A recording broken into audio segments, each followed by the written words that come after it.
Hello everyone. Today we'll discuss the term classification.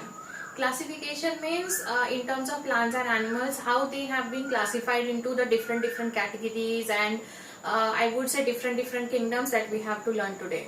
But we can just understand the classification with the help of you can just observe number of things that happens in day to day life. For example, अगर कहीं अगर आप mall में जाते हो और अगर आपको इलेक्ट्रॉनिक सेक्शन में जाना है तो हम लोग इलेक्ट्रॉनिक सेक्शन का बोर्ड देखते हैं ऊपर और उधर ही जाते हैं.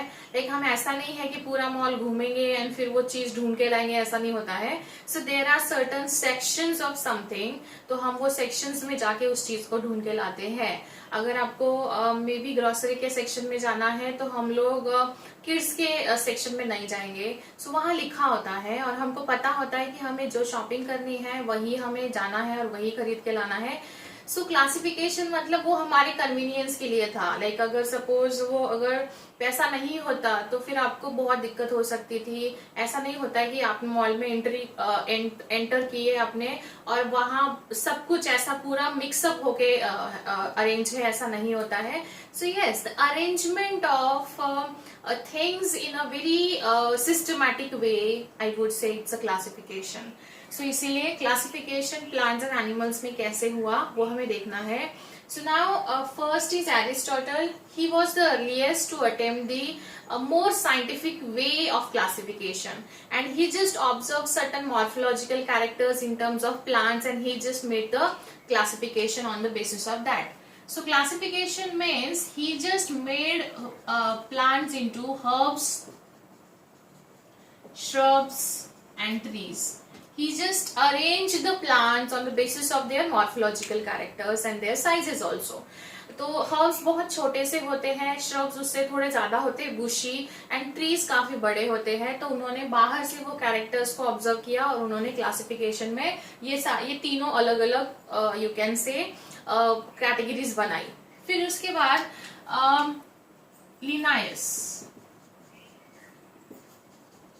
Linnaeus proposed the two kingdom system. याद रखिए. और I would say after Aristotle there was two kingdom classification system. Two kingdom system. Now remember the two word. This two was proposed by Linnaeus and the two kingdoms were Plantae and Animalia. यहाँ इन्होंने बस plants को किए थे. अभी Linnaeus ने it was proposed by Linnaeus in 1735. याद रखिए. So Plantae and Animalia, plants यहाँ किया था, यहाँ बस एनिमल एक्स्ट्रा आया है. So now what he did actually, he just made the two systems, two kingdom, so that Plantae would be under the Plantae, all plants would be kept as under the Plantae, and Animalia, all animals would be kept here. So basically सारे plants और animals को place करने के बाद भी कुछ ऐसी छोटी छोटी चीजें कंसिडर करना रह गया था उनसे. Like for example unicellular plant and multicellular plants, they are also considered as a Plantae. Likewise in case of this, unicellular animals and multicellular animals also considered under the Animalia. So that does not make any sense, right? So ये सारे जो unicellular है वो unicellular में जाने चाहिए, multicellular है वो अलग, या फिर किसी और के पास कुछ स्पेशल कैरेक्टरिस्टिक है तो वो अलग चीज में प्लेस होना चाहिए. Like for example unicellular plant के बारे में बात करेंगे. कोई अगर मेडिसिनल प्लांट है, for example will just talk about with their special features. Medicinal plant है वो भी प्लांटे में रहेगा, और कोई पॉइजनस है, पॉइजनस इफेक्ट वाला, वो भी वहां रहेगा प्लांटे में. सो ये थोड़ा सा कंफ्यूजिंग हो सकता था. क्लासिफिकेशन हमने जो स्टडी है या हमारी लाइफ जो है वो हमने कन्वीनियंट के हिसाब से हमने प्लान किया था, ना कि कंफ्यूजन को लीड करे. इसीलिए two kingdom system was like it was more or less rejected by number of scientist. But then after that उन्होंने एक सिस्टम प्रपोज किया. Now see understand this point. Two kingdom के बाद थ्री किंगडम, मतलब किसी को लगा कि एक किंगडम एक्स्ट्रा ऐड करना है तो उसने तीसरा किंगडम ऐड किया. ये दोनों को एज इट इज वैसा रखा बिकॉज ये सेंस भी बनता है. प्लांट और एनिमल तो है ही जिनको क्लासिफिकेशन की जरूरत है. Three kingdom system was proposed by Haeckel. 3 kingdom मतलब हमें पढ़ना है, he just added the Protista in the this, इन प्लांटे एनिमलिया के साथ इन्होंने प्रोटेस्टा ऐड किया, Plantae now see Plantae Animalia वैसा ही है, बस he just add up the Protista. अभी इनका थॉट प्रोसेस क्या था प्रोटेस्टा ऐड करने के लिए वो हम समझते हैं।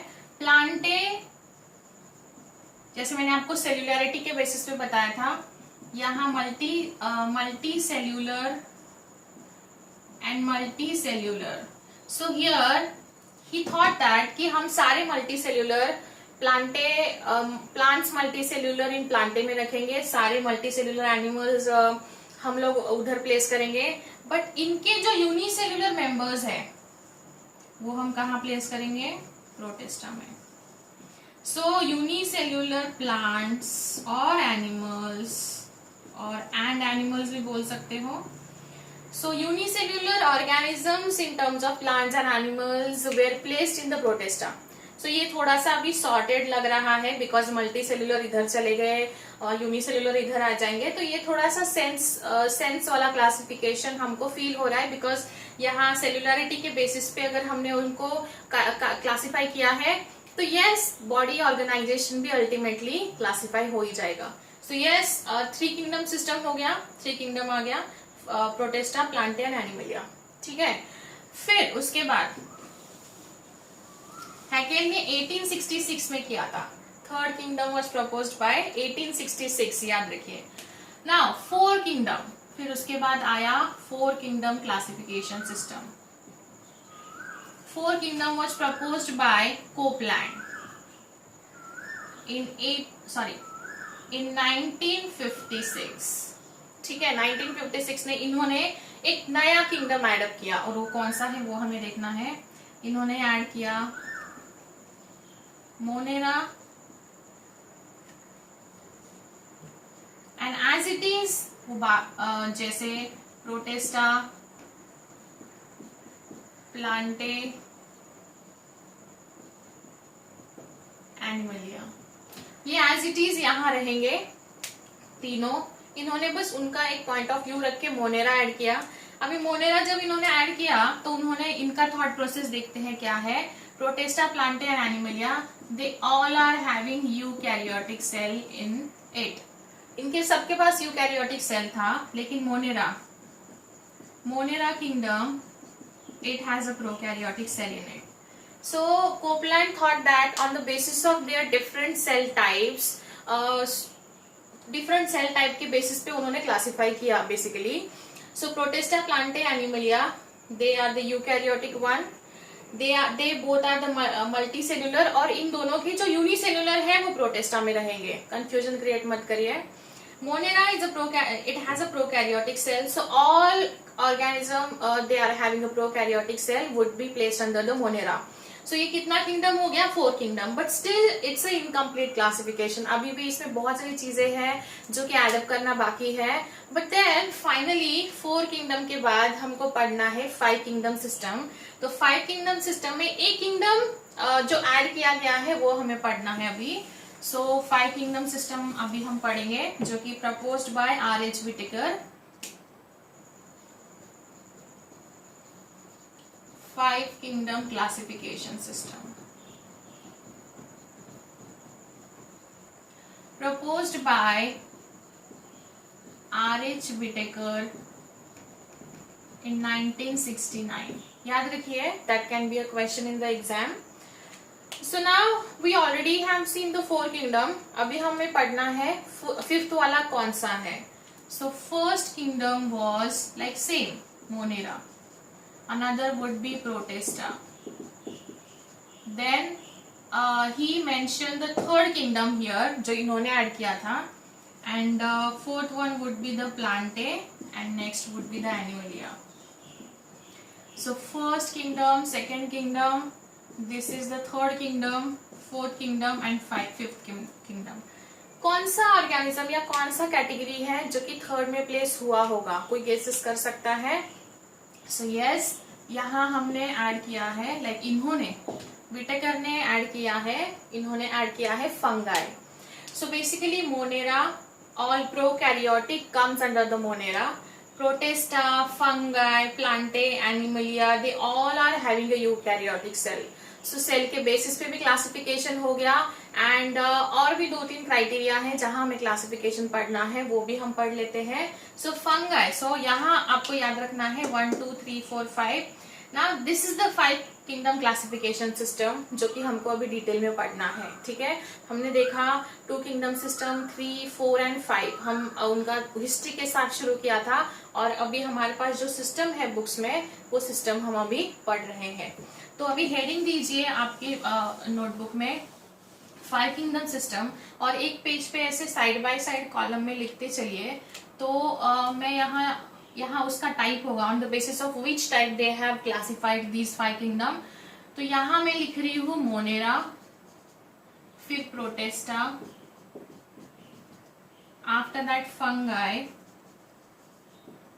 Plantae and Animalia. तो सबसे पहले हम देखेंगे सेल कौन सा है. So Monera has no doubt it has a prokaryotic cell. It has a prokaryotic cell. Protista has eukaryotic cell. Fungi also has a eukaryotic cell. Plantae also has a eukaryotic cell, and Animalia also has a eukaryotic cell. So आपको बस यहाँ याद रखना है prokaryotic cell belongs to Monera, और Monera has a prokaryotic creatures or organisms. फिर ये होने के बाद हम पढ़ेंगे, we already have seen the difference between prokaryotic and eukaryotic, हम ऑलरेडी पढ़ चुके हैं, लेकिन आपको यहाँ याद रखना है यहाँ न्यूक्लियर मेम्ब्रेन होता है कि नहीं होता है. तो being a prokaryotic cell nuclear membrane is absent ही होगा ना, हमने पढ़ा है. और being a eukaryotic one, sorry it should with the eukaryotic one present होना चाहिए, प्रेजेंट. बस एक ही है जिसमें वो एब्सेंट रहता है, right. Okay, now third point will talk about their cell wall. If Monera has a cell wall, हमने पढ़ा है बैक्टीरिया में अगर सेल वॉल होता है तो it is made up of peptidoglycan. So if present, generally absent होता है, but if present it is made up of peptidoglycan. And protista has a cell wall, इसमें present होता है, but वो भी डिपेंड करेगा प्लांटे में होता है, एनिमलिया में नहीं होता है, तो मे बी प्रेजेंट होगा. और इफ प्रेजेंट तो हम देखते हैं क्या होगा. लेट्स सी, फंगाई का cell wall is made up of chitin. This is a very important point, इस पे क्वेश्चन काफी बार पूछे जा चुके हैं, और यही वजह है, that is the reason why fungi got the place in 5 kingdom system. इसलिए इसको 5 kingdom system में सेपरेट किंगडम का यहाँ एक प्लेस मिला है. why? because इसका सेल वॉल है, उसका मटेरियल सबसे अलग है. Fungal cell wall is made up of chitin and that is a speciality of fungi. Plantae has a cell wall present होता है एंड सेल्यूलोज से बनता है, and here it's absent, cell wall absent होता है. तो हमने क्या पढ़ा था प्रोटिस्टा में, ये दोनों के यूकैरियोटिक मेंबर्स होंगे. तो अगर प्लांट का यूकैरियोटिक मेंबर है तो प्रेजेंट होगा, अगर एनिमल का यूकैरियोटिक मेंबर है तो एब्सेंट होगा. इंस्टेड ऑफ दैट हमने पढ़ा है cell membrane would be there. ठीक है, तो हमने किस चीज के बारे में यहाँ पढ़ा, cell wall and nuclear membrane के हमने टर्म्स में 5 किंगडम क्लासिफिकेशन को क्लासिफाई किया. ना अभी हमें वापस 2 चीजों के साथ इसको पढ़ना है. नोट्स आपने बनाए होंगे, मैं ऐसा अज्यूम कर रही हूँ. And next would be on the basis of their you can say body type or body organization. Body organization मतलब body सेल्यूलर होता है कि टिश्यू लेवल पे जाके खत्म होता है कि पूरा बॉडी बनता है. So Monera they have a cellular level of organisation, बहुत छोटे होते हैं. दे आर दी यूनिसेल्यूलर, इसमें यूनिसेल्यूलर मेंबर ज्यादा होते हैं तो सेल्यूलर बोलेंगे. This is also having a cellular level, because हमने यूनिसेल्यूलर रखा है तो सेल्यूलर होगा ही, बट ऑब्वियस. फिर उसके बाद fungi it can be a cellular और it can be the tissue level. ये टिश्यू लेवल का भी हो सकता है, फंगाई टिश्यू और सेल्यूलर लेवल का हो सकता है। They have a complexity in their life, so हम इसको बोल सकते हैं लाइक ये पूरा एक बॉडी बनेगा, पूरा बॉडी बनेगा। लाइक फॉर एग्जाम्पल सेल का टिश्यू होगा, टिश्यू का ऑर्गन होके organ system and finally body बनेगा। And this is also like ये एनिमल बॉडी फॉर्म होगा and this is the plant body. So ये दो किंगडम जो है ये थोड़े से कॉम्प्लेक्स है एंड इनकी बॉडी भी कॉम्प्लेक्स है। इसके बाद याद रखिए, आप जब भी बायो का पढ़ाई करोगे, हम लोगों ने मोनेरा सबसे पहले लिखा है, एनिमलिया सबसे लास्ट में लिखा है, तो you can always compare the first one and last one. Why? Because the first one would be always in a primitive pattern, हमेशा सिंपल रहेगा, बिकॉज वो क्लासिफिकेशन हम स्टार्ट करेंगे तो सबसे पहला वाला होगा, that should be always a primitive in nature. And Animalia सबसे उधर वाले एक्सट्रीम पे होगा, so that it should be a advanced one, ये सबसे ज्यादा एडवांस होना चाहिए ये क्लासिफिकेशन सिस्टम में। हमने पहले नहीं लिखा ना एनिमलिया, या लास्ट में मोनेरा लिखा, नहीं किया हमने ऐसा। सो नाउ अभी हमने बहुत सारे पॉइंट्स पढ़ लिए हैं, अभी हम पढ़ेंगे जो कि इंपॉर्टेंट है, on the basis of their nutrition, on the basis of their nutrition. First, because Monera has a prokaryotic cell, so इसमें कुछ मेंबर्स हैं जो फोटोसिंथेटिक एबिलिटी रखते हैं। फोटोसिंथेटिक एबिलिटी मतलब they are the autotrophs. Autotrophs हमने already पढ़ा है, they can prepare their own food material, मतलब फोटोसिंथेटिक होगा। Some called chemosynthetic. केमोसिंथेटिक मतलब वो डायरेक्टली बाहर से जो इनऑर्गेनिक ऑर्गेनिक सब्सटेंसेस है उनसे उनका नरिशमेंट ऑलरेडी ऑब्टेन करते हैं।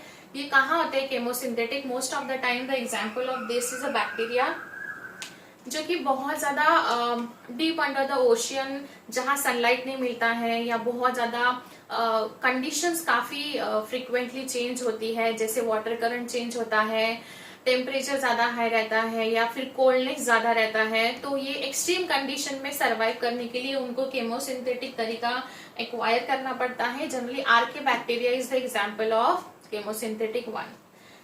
नाउ heterotropic also, hetero मतलब they have to depend on others for their food need. Heterotropic means, see autotropic में दो categories है, hetero मतलब they cannot prepare their own food material, so it can be the saprophytes and parasites भी हो सकते हैं।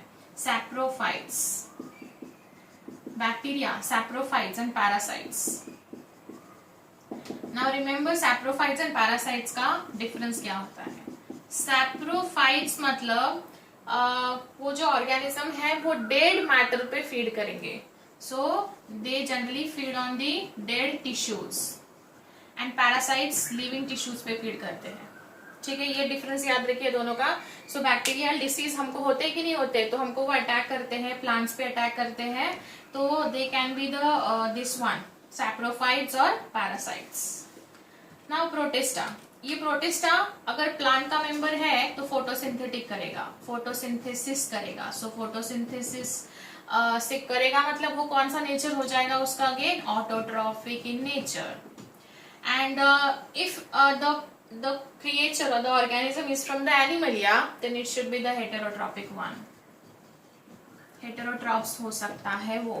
Okay, now fungi, fungi कभी भी उसका खुद का फूड खुद नहीं प्रिपेयर करता है। Fungi always would be a heterotrophic in nature, इसीलिए भी ये दूसरा स्पेशल कैरेक्टरिस्टिक है फंगाई का। पहला कौन सा था? The cell wall is made from chitin. Another would be the mode of nutrition, they are the, ये हम जो पढ़ रहे हैं ये मोड ऑफ न्यूट्रिशन है।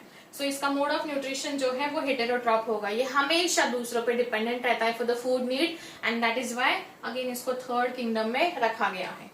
Planting, most of the time they are autotrophic in nature, they are the autotrophs, photosynthesis करते हैं, सो they have ability to perform a photosynthesis, and animalia they are always heterotroph,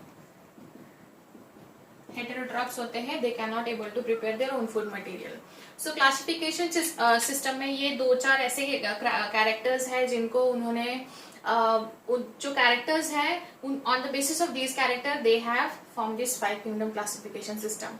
now will quickly see their example. Last point है, example पे question हो सकता है. So example of each one.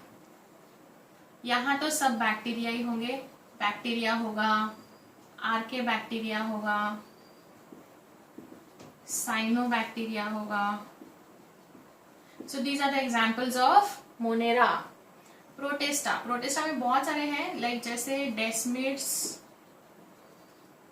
Euglena, amoeba, paramecium, slime moulds, ये सारे सब desmid इसमें आते हैं. गोल्डन अलगे सब प्रोटिस्टा में आते हैं.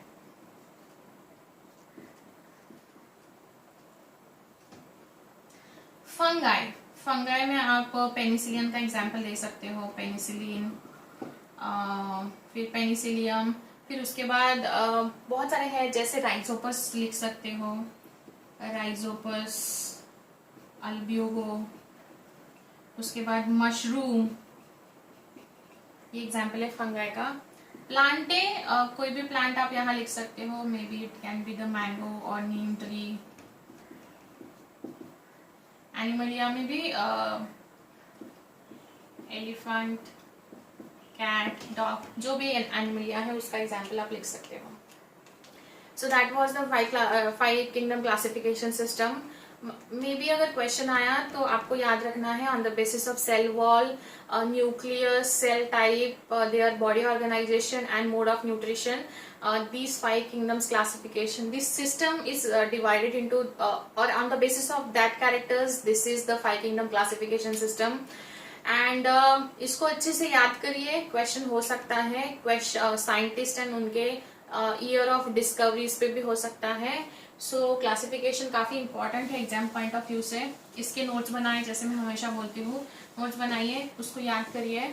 और बहुत इजी है, कंपेयर करके पढ़ोगे तो मे बी आपको बहुत जल्दी याद रहेगा और एग्जाम में आपको कंफ्यूजन नहीं होगा. सो यहाँ हम रुकते हैं. If any doubt let me know and see you in next session. Thank you.